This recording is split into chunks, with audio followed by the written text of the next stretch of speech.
Welcome to new TV Telugu. ఏపీలో YCP అధినేత మాజీ ముఖ్యమంత్రి YS Jagan cell phone number వివాదంలో కీలక మలుపు చోటు చేసుకుంది.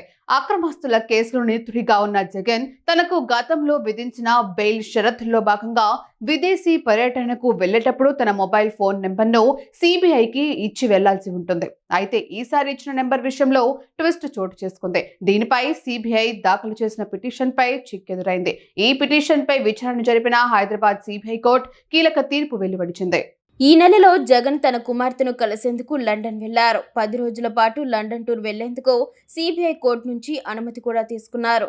అయితే ఎప్పటిలాగే బెయిల్ షరతుల్లో భాగంగా తాను అందుబాటులో ఉంటే మొబైల్ ఫోన్ నంబర్ను కూడా సిబిఐకి ఇచ్చారు.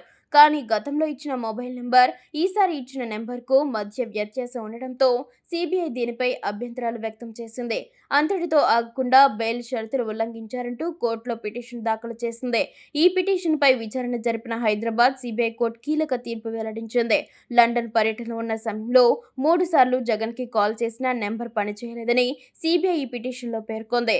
ఉద్దేశపూర్వకంగానే పనిచేయని నెంబర్ ఇచ్చారని సిబిఐ వాదనలు వినిపించింది.